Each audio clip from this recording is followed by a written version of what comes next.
나무의 뿌리를 자르면 잎들은 마를 것이다. 마음의 뿌리를 잘라버리면 윤회는 끝날 것이다. 램프의 불빛은 순간적으로 영겁의 어둠을 몰아낸다. 마음의 강한 빛은 번쩍이며 무지의 베일을 태울 것이다. 마음에 집착하는 사람은 참된 진리를 볼 수 없다. 수행에만 매달리는 사람도 참된 진리를 발견하지 못한다. 마음과 수행 너머의 진리를 알려면 마음의 뿌리를 깨끗이 잘라버리고 적나라한 자기 자신의 모습을 보라. 이같이 모든 차별에서 벗어난다면 여유롭고 자연스럽게 될 것이다. 선택은 구속을 뜻한다. 선택하지 않음은 자유를 뜻한다. 무엇인가를 선택하는 순간 그대는 이 세상의 올가미에 걸린다. 선택의 유혹을 물리칠 수 있다면, 선택을 버린 채 깨어있을 수 있다면 올가미는 저절로 풀어진다. 선택하지 않는다는 것은 곧 올가미를 만들지 않는다는 것을 뜻한다. 올가미는 바로 선택에 의해서 만들어지기 때문에 선택이라는 말을 깊이 이해하지 않으면 안 된다.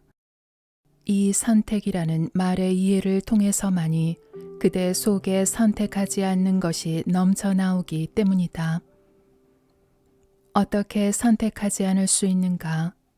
사람이나 물건을 보는 순간 선택의 물결이 왜 그대 마음속으로 들어오는가? 설사 그대 자신이 알아차리지 못했다 하더라도 이미 선택되어 버린 것이다. 여자가 지나간다. 그대는 말한다. 저 여자는 아름답다. 그대는 선택에 관해서는 한마디도 말하지 않았다. 그러나 선택은 이미 그대 속으로 들어와 있다. 저 여자는 아름답다고 말한 것은 나는 저 여자를 선택하고 싶다는 것을 뜻하기 때문이다. 그대는 이미 선택의 깊은 심연 속으로 들어가 버린 것이다. 그대는 이미 올가미에 걸렸다. 씨앗은 이미 땅에 뿌려졌다. 머지않아 싹이 트고 잎이 자랄 것이다. 이 차는 참 멋지다고 말하는 그 순간 그대는 선택 속에 있는 것이다. 그대는 그대 자신이 지금 이 차를 가지고 싶다는 선택 속에 들어와 있다는 것을 미처 알아차리지 못할지도 모른다. 그러나 하나의 환상은 이미 마음속으로 들어와 버렸다. 욕구가 일어난 것이다. 이것은 참 멋지다고 하는 것은 곧 나는 이것을 갖고 싶다는 것을 뜻한다. 이것은 더럽다고 말하는 것은 곧 이것은 갖고 싶지 않다는 것을 뜻한다. 선택이란 참으로 미묘한 존재다. 그러므로 우리는 선택이 무엇인가를 엄밀히 깨닫지 않으면 안 된다. 어떤 것에 대해서 말을 할 때는 기억하라. 말은 단순한 말로서 끝나지 않는다는 것을. 말하는 바로 그 순간 그대 무의식 속에서는 하나의 사건이 일어나는 것이다. 분별심을 갖지 말라. 아름답다, 추하다, 좋다, 나쁘다의 분별심을 갖지 말라. 좋다, 나쁘다는 분별로부터 멀리 떨어져 있으라. 좋다, 나쁘다는 그것은 바로 그대 자신의 주관적인 것으로부터 비롯된 것이다. 사물들은 아름답지도 않고 추하지도 않다. 사물들은 그저 사물로서 여기 있을 뿐이다. 아름답다, 추하다는 것은 그대 자신의 사물에 대한 주관적인 해석에 지나지 않는다. 이것은 참 아름답다는 것은 무엇을 뜻하는가? 아름다움에 대한 어떠한 기준이라도 있단 말인가? 이것은 과연 아름답다고 증명할 수 있겠는가? 그대 입장에서 이렇게 말할 수 있을지는 모른다. 이것은 추하다. 그러나 추하다는 이 말은 전혀 객관성이 없다. 그 누구도 아름답다는 것을 입증할 수는 없다. 아름다움에 대해서 수천 권의 책들이 쓰여졌다. 그러나 이 모든 책과 논문들은 한갓 아름다움의 주변을 서성이고 있을 뿐이다. 그 누구도 아름다움에 대한 정의를 내릴 수 없다. 아름다움의 핵심을 찌를 수도 없다. 그것은 불가능하다. 아름답다든가 추하다와 같은 것은 결코 존재하지 않기 때문이다. 그것은 다만 그대 자신의 주관적인 해석일 뿐이다. 먼저 그대는 이러이러한 것은 아름답다고 결정해 놓는다. 그대는 그대 스스로가 올가미를 만들고 있다는 내 말은 바로 이를 뜻한다. 먼저 그대는 아름답다는 올가미를 만든 다음 그 올가미 속에 걸려버리는 것이다. 그대는 이렇게 생각한다. 이러이러한 얼굴은 아름답다. 그러나 이는 그대가 만들어낸 관념일 뿐이다. 그대 자신의 이미지일 뿐이다. 그대 마음의 해석일 뿐이다. 이것은 실제적이 아니라 심리적인 것이다. 그런 다음 그대는 이 아름답다는 올가미에 걸려버린다. 그대 자신이 함정을 파놓은 다음 그 속에 빠져버린다. 그리고는 나를 도와달라고 울부짖고 있다. 나를 이 불행으로부터 구제해달라고 울부짖고 있는 것이다. 그러나 탄트라에서는 아무것도 필요치 않다고 말하고 있다. 다만 이 속임수를 눈여겨보라고 말한다. 이 속임수는 바로 그대 자신이 만들어낸 것에 지나지 않는다. 이것은 추하다는 것은 무엇을 뜻하는가? 인간이 이 지구에 존재하지 않는다면 더러움과 깨끗함이 존재나 할 수 있었겠는가? 나무는 거기 있다. 물론 나무는 꽃필 것이다. 비도 올 것이며 여름이 가면 가을이 올 것이다. 그러나 거기 아름답다든가 추하다와 같은 것은 전혀 없을 것이다. 이런 상대 개념은 인간과 그리고 인간의 마음과 함께 영원히 사라져버릴 것이다. 태양이 떠오를 것이며 밤이면 별들이 반짝일 것이다. 그러나 여기 아름다운 것은 하나도 없을 것이며 또 추한 것도 하나도 없을 것이다. 이 상대 개념은 인간이 만들어낸 소란일 뿐이다. 이제 인간은 여기 존재하지 않는다. 더불어 인간의 주관적인 견해에 의한 상대적인 해석은 사라진다. 여기 무엇이 좋은 것이며 또 무엇이 나쁜 것이란 말인가? 자연 속에는 좋은 것도 없고 나쁜 것도 없다. 기억하라. 탄트라는 무엇이 좋은 것이고 또 무엇이 나쁜 것이냐의 선택이 아니라 여유롭고 자연스러운 길이다. 탄트라는 원하고 있다. 삶의 가장 깊고 자연스러운 현상 속으로 들어오기를 원하고 있다. 탄트라는 원하고 있다. 상대적인 해석을 내리는 그 마음을 버릴 것을 원하고 있다. 마음은 분별을 일으킨다. 이것은 가져야 한다. 그러나 저것은 피해야 한다고. 마음의 이 분별에 집착하기 위해서 그대는 갖고자 하거나 피하려 한다. 이 현상을 보라. 다만 지켜보는 것만이 필요할 뿐이다.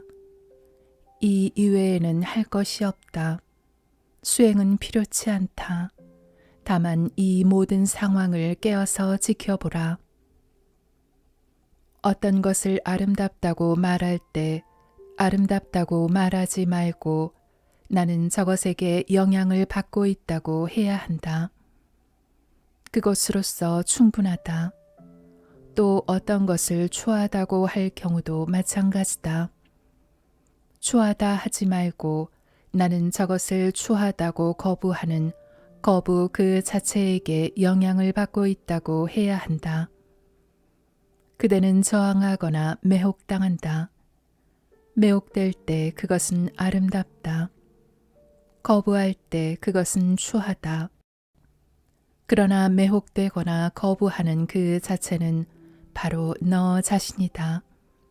객관적인 것이 아니다. 그대가 거부한 객관에 어떤 사람은 매혹될 수 있기 때문이다. 이런 현상은 날마다 일어난다. 우리는 종종 다른 사람에 대해서 놀라움을 금치 못하고 있다. 저 사람은 저 여자와 깊이 사랑 속에 빠져 있다. 그 누구도 이런 일이 일어나고 있다는 것을 믿을 수 없을 거야. 저 여자는 아주 못생겼다. 그러나 저 남자에게는 저 여자가 아름다움의 화신으로 보이는가 보군. 왜 이런 일이 일어나는가? 거기 아름다움에 관한 어떤 객관적인 기준도 없기 때문이다. 탄트라는 말한다. 무엇을 선택할 때마다 이것은 좋고 이것은 나쁘다고 분별심을 내릴 때마다 그대는 분명히 알아야 한다. 이것은 그대 마음의 속임수 장난에 지나지 않다는 것을. 이것은 좋다고 말하지 말라. 나는 이러이러한 것에 영향을 받고 있다고만 말하라. 남는 것은 그 좋다 나쁘다를 느끼는 바로 그대 자신뿐이다. 그대의 주관 속에서 모든 현상이 변형된다면 그대는 결코 이 사물의 현상을 바로 보지 못할 것이다. 첫 걸음부터 잘못 들어섰기 때문이다. 뿌리를 놓쳐버렸기 때문이다. 뿌리는 그대 자신이다. 그대가 어떤 것의 매력을 느끼고 있다면 그것은 곧 그대의 마음이 그것에게 강력하게 영향을 받고 있음을 뜻한다. 이때 이 영향력은 올가미가 되어 그대는 그 올가미 쪽으로 끌려가기 시작한다. 먼저 그대는 마음속에 아름다운 한 남자를 만든다. 그런 다음 그 남자를 정신없이 찾아다니기 시작한다. 그 사람과 얼마 동안 살게 되면 그대의 모든 환상은 증발해버리게 된다. 그리하여 어느 날 그대는 깨닫게 된다. 이 사람도 보통 사람과 마찬가지인데 내가 속았구나. 그 순간 그대는 불만을 느낀다. 누군가에게 속기나 한 것처럼. 누구도 그대를 속이지 않았다.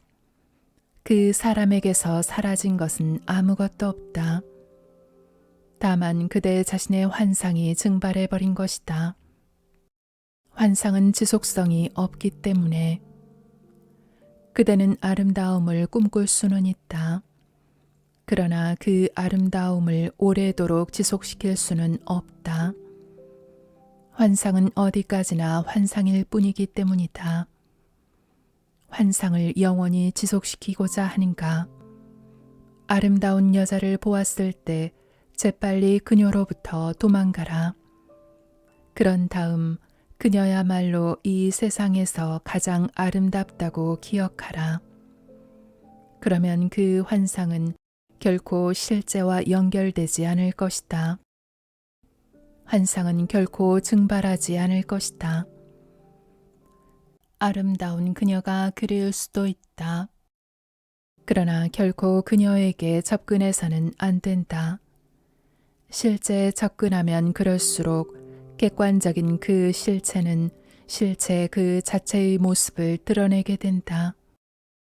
그리하여 객관적인 그 실체와 그대의 환상이 부딪힐 때 그대는 알 것이다.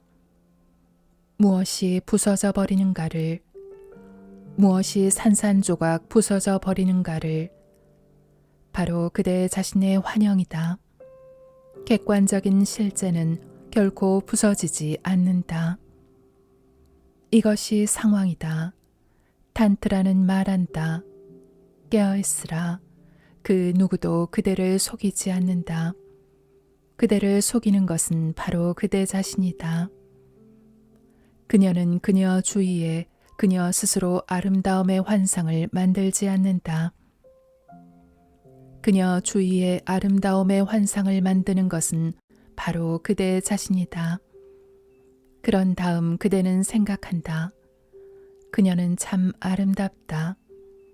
그러나 이제 그대는 당황하고 있다. 어떻게 해야 할지 몰라서 당황하고 있다. 그대 자신의 환상은 결코 실제에 반대하면서 지속할 수 없기 때문이다. 우리는 진리에 대한 하나의 가치 기준을 가지고 있다. 진리란 영원 불변하는 것, 진리 아닌 것이란 순간적인 것이라는 기준을 가지고 있다. 영원한 것과 순간적인 것, 진리와 진리 아닌 것의 차이란 이것 이외에는 아무런 차별도 없다. 삶은 영원한 것이다. 그러나 마음은 순간적인 것이다. 그러므로 마음이 생명을 부여한 것은 어떤 것이든지 순간적일 수밖에 없다. 마음이 생명을 부여한 것은 본질적인 것이 아니다. 그것은 하나의 주관적인 해석일 뿐이다.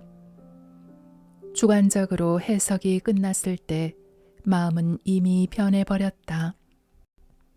그대는 더 이상 그 해석을 지속시킬 수 없을 것이다. 똑같은 상황과 환경 속에서는 마음은 두 개의 연속적인 순간을 지속시킬 수 없기 때문이다. 마음은 변해가고 있다. 마음은 하나의 흐름이다. 흐름은 순간순간 변한다. 이 남자 참 멋있다고 느꼈을 때는 이미 마음은 변해버렸다. 그대는 어떤 것과 깊이 사랑에 빠지게 될 것이다. 그러나 그 사랑은 거기 더 이상 존재하지 않는다. 그대 마음속에서도 이미 사랑은 더 이상 존재하지 않는다. 탄트라는 말한다. 마음의 이 같은 구조를 이해하라. 그리고 그 뿌리를 잘라버려라. 선택하지 말라. 선택하면 그대는 인정이라는 올가미에 걸리게 된다. 선택하게 되면 무엇이든지 그대는 그 선택한 것과 하나가 된다. 차를 좋아한다면 그대는 차와 하나가 된다. 그대는 점점 차에 가까워진다. 그러다가 만일 차를 도둑맞았다면 그대 자신의 어떤 부분이 도둑맞은 것이다. 차 때문에 무엇인가가 잘못되었다면 그 잘못됨은 그대 자신 때문인 것이다. 만일 집과 사랑에 빠졌다면 동시에 그대는 집과 하나가 된다. 사랑이란 동일화를 뜻한다. 그대 자신과 그대 자신이 인정하는 그 사물과의 거리는 점점 좁혀진다. 그것은 마치 두 개의 촛불이 점점 가까워지다가 마지막에는 두 촛불이 하나로 합쳐지는 것과 같다. 두 촛불의 열은 점점 가까워지다가 마침내 하나로 합쳐져 버린다. 이 상태가 바로 동일화이다. 가치 부여인 것이다. 어떤 것과 동일화되었을 때는 그대는 그대의 영혼을 상실해 버린다. 이것이 영혼 상실의 의미이다. 그대는 수많은 것들과 동일화되어 버렸다.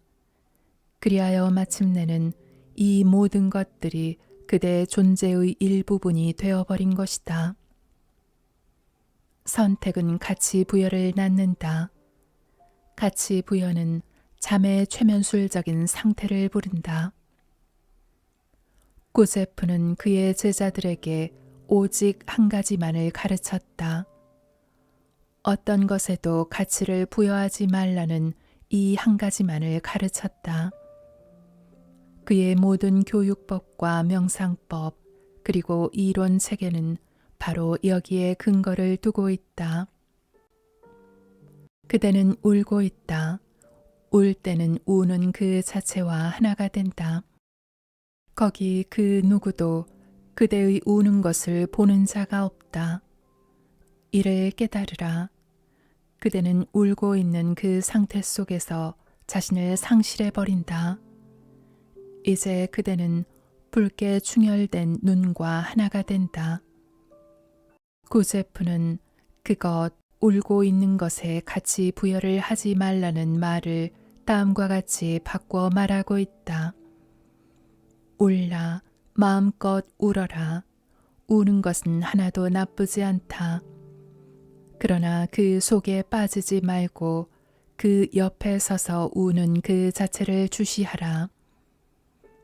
우는 그것에 같이 부여는 하지 말라. 우는 것으로부터 벗어나 그 옆에 서 있을 수 있다면 우는 것은 얼마나 아름다운 경험인가. 울어라. 몸으로 하여금 마음껏 울도록 하라. 눈물로 하여금 원 없이 흘러나오도록 하라. 억누르지 말라. 억누름은 전혀 도움이 되지 않는다. 억누르는 대신 그 옆에 서서 주시하라. 지금 그대에게 무슨 현상이 일어나고 있는가를 지켜보아라. 이는 가능하다. 그대의 내적 본질은 지켜보는 자, 주시하는 자이기 때문이다. 그것은 결코 행위자가 아니다. 그러나 그것을 행위자라고 생각할 때는 거기 같이 부여가 있게 된다. 그것은 결코 행위자가 아니다. 그대는 전 세계를 누비고 다닐 수 있다. 그러나 그대의 내적 본질은 한 발자국도 옮겨가지 않는다. 그대는 수많은 꿈을 꿀 수 있다. 그러나 그대의 내적 존재는 단 한 가지의 꿈도 꾸지 않는다. 모든 행위는 그것의 표면에 있는 물거품이다. 그대 존재의 깊은 곳에는 한 가닥의 움직임도 없다. 모든 움직임은 외곽에서 인다. 그것은 마치 바퀴가 도는 것과 같다. 바퀴는 무시무시한 속도로 돌고 있다. 그러나 그 바퀴의 중심부는 결코 움직이지 않는다. 중심부에서는, 존재의 깊은 내면에서는 모든 것이 본래 있는 그대로 있게 된다. 이 중심부의 외곽에서 바퀴는 돌고 있는 것이다.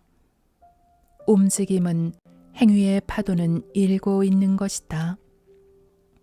이 중심부를 기억하라, 주시하라, 지켜보아라. 그대의 행동을, 행위를, 가치 부여를. 그렇게 되면 주시하는 자, 중심부와 주시되어지는 것 사이에 거리가 생기게 된다. 점점 더 이 거리감은 존재 속으로 들어오게 된다. 지켜보는 자와 행위하는 자가 둘이 된다. 그대는 웃고 있는 그대 자신을 지켜볼 수 있다. 울고 있는 그대 자신을 지켜볼 수 있다. 걷고 있는 그대 자신을, 음식을 먹고 있는 그대 자신을 지켜볼 수 있다. 그대는 그대 자신이 무슨 일을 하든지 남김없이 지켜볼 수 있다. 그리고 그대 자신에게서 무슨 일이 일어나고 있는지를 지켜볼 수 있다. 그리하여 마침내 그대는 행위자가 아니라 지켜보는 자로 남는다. 비약하지 말라. 그대가 보고 있는 것이 무엇이든지 간에 우선 그것과 하나가 되어라. 이것이 문제인 것이다. 무슨 일이 일어나든지 그대는 그것을 말해버린다. 그대는 지금 배고프다. 그대는 말한다. 나는 배고프다. 그대는 배고픔을 인정해버렸다. 그러나 그대의 깊은 내면을 보라. 정말로 거기 배고픔이 있는가? 배고픔은 다만 그대의 육체에서 일어나는 현상일 뿐이다. 그대의 깊은 내면은 결코 배고플 수 없다. 배고픔이 사라졌을 때 그대는 어디 있는가? 마음껏 먹어서 배가 불렀을 때 그대는 어디 있느냐? 그대가 정말로 배고픈 자라면 아니면 증발이라도 해버렸단 말이냐? 아니 배고픔이 사라지자마자 이번에는 배부름이 온다. 배고픔이 채 사라지기도 전에 배부름이라는 새로운 가치 부여가 생긴다. 그대는 어린 낙이었다. 나는 어린 나이였다고 그대는 생각한다. 그렇다면 그 어린 나귀로서의 그대는 어디 갔느냐? 그대는 젊어지기도 하고 늙어지기도 한다. 그렇다면 지금의 너는 도대체 누구냐? 또다시 그대는 젊음과 늙음을 인정하고 있는 것이다. 변해가고 있는 것을 인정하고 있다. 그대의 가장 내적인 존재는 거울과 같다. 그 앞에 오는 것은 무엇이든지 다 비춘다. 거울은 행위자가 아니라 그저 지켜보는 자다. 건강과 질병, 굶주림과 배부름, 여름과 겨울, 젊음과 늙음, 태어남과 죽음, 일어나는 현상은 무엇이든지 거울 밖에서 일어난다. 결코 거울 속에서 일어나지는 않는다. 이것이 비동화이다. 이것이 뿌리를 잘라버리는 것이다. 뿌리의 근원은 거울이 된다. 이것이 구도자의 길이다. 거울의 상태로 되돌아가는 것, 이것이 바로 구도자의 길이다. 예민한 감광판이 되지 말라. 그것은 동화다. 카메라의 렌즈에 잡히는 것이면 무엇이든지 감광판은 즉시 그것을 찍는다. 그것과 하나가 된다. 이 감광판이 되지 말라. 거울과 같으라. 사물들이, 사건들이 밀려왔다가 사라져버린다. 그러나 거울은 빈 상태로 남는다. 진공으로 남는다. 이것이 틸로빠의 무아다. 거울에는 어떤 것을 동화할 수 있는 주체를 가지고 있지 않다. 사물이 다만 거울에 비출 뿐이다. 거울은 반응을 하지 않는다. 다만 감응할 뿐이다. 붉은색이 오면 붉게 응답하고 검은색이 오면 검게 응답할 뿐이다. 거울은 결코 이렇게 말하지 않는다. 이것은 아름답다. 그러나 저것은 추하다. 추한 여자가 거울 앞에 서 있다. 그러나 거울은 아름다운 여자가 그 앞에 서 있을 때와 조금도 다름없이 응답하고 있다. 거기 어떠한 분열의식도 없다. 무엇이든지 거울 속에 비춘다. 그러나 거울은 자기에게 비춘 것에 대하여 해석을 하지 않는다. 이렇게는 결코 말하지 않는다. 가거라, 그대는 나를 몹시 혼란시키고 있다. 또는 좀 더 가까이 오라, 참 아름답구나. 거울은 결코 이런 식으로 말하지는 않는다. 거울은 다만 비춰줄 뿐이다. 친구나 원수 따위의 어떠한 분별의식도 일으키지 않고 거울은 분별의식을 일으킬 수 있는 그 어떤 요소도 가지고 있지 않다. 누가 거울을 지나 거울로부터 멀어져 갔다고 해서 거울은 그 지나간 것에 대하여 달라붙지 않는다. 거울에는 과거가 없다.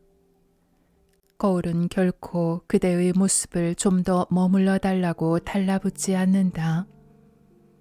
그 속에 비춰진 것을 붙잡고자 한다면 그것은 거울이 아니다.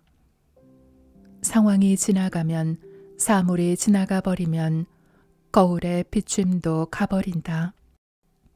흔적도 없이 지나가 버린다. 그 어떤 흔적도 거울에는 없다. 이것이 깨달은 자의 마음이다. 그대가 그 앞에 서게 되면 거울은 그대 모습으로 가득 차게 될 것이다. 그러나 그대가 거울로부터 멀리 가버리게 되면 거울은 텅 비어버린다. 그대에 대한 추억조차 없다. 거울은 과거가 없다. 깨달은 자는 과거가 없다. 거울은 미래가 없다. 깨달은 자도 미래가 없다. 거울은 기다리지 않는다. 누가 내 앞에 오고 있는가? 누가 내 속에 비치려고 하는가? 나는 이 사람이 오는 게 좋다. 저 사람은 싫다. 거울은 이런 식의 선택을 갖고 있지 않다. 거울에는 선택이 없다. 거울의 이 상징을 이해하라. 이는 내적인 자각의 실제적인 상황이기 때문이다. 그대 주위에서 일어나고 있는 것들에게 동화하지 말라. 그대 자신 속에서 바퀴의 그 중심부와 뿌리의 근원으로 남아있으라. 사건들은 일어난다. 그리고 그것들은 끊임없이 계속될 것이다. 그러나 그대의 거울과 같은 자각 속에 머물 수만 있다면 문제는 달라진다. 모든 상황이 변해버린다. 그대는 이제 처녀로서 처녀의 그 순결과 순수로서 남는다. 순결하지 않은 것이란 아무것도 없다. 아무것도 남아있지 않다. 애착할 것이란 아무것도 없기 때문이다. 누군가가 거기 있기 때문에 그대의 거울 속에 그가 비춘다. 그러나 이 모든 것이 가버리게 되면 그대의 진공은 천여림으로 남는다. 거울 속에 누군가가 비치고 있을 때조차 거울 속에서는 아무 일도 일어나지 않는다. 거울은 결코 변하지 않는다. 거울은 사물이 비추기 전이나 후나 마찬가지다. 이것이 바로 뿌리를 잘라버리는 것이다. 나무의 뿌리를 자르면 잎들은 마를 것이다. 마음의 뿌리를 잘라버리면 윤회는 끝날 것이다. 램프의 불빛은 순간적으로 영겁의 어둠을 몰아낸다. 마음의 강한 빛은 번쩍이며 무지의 베일을 태울 것이다.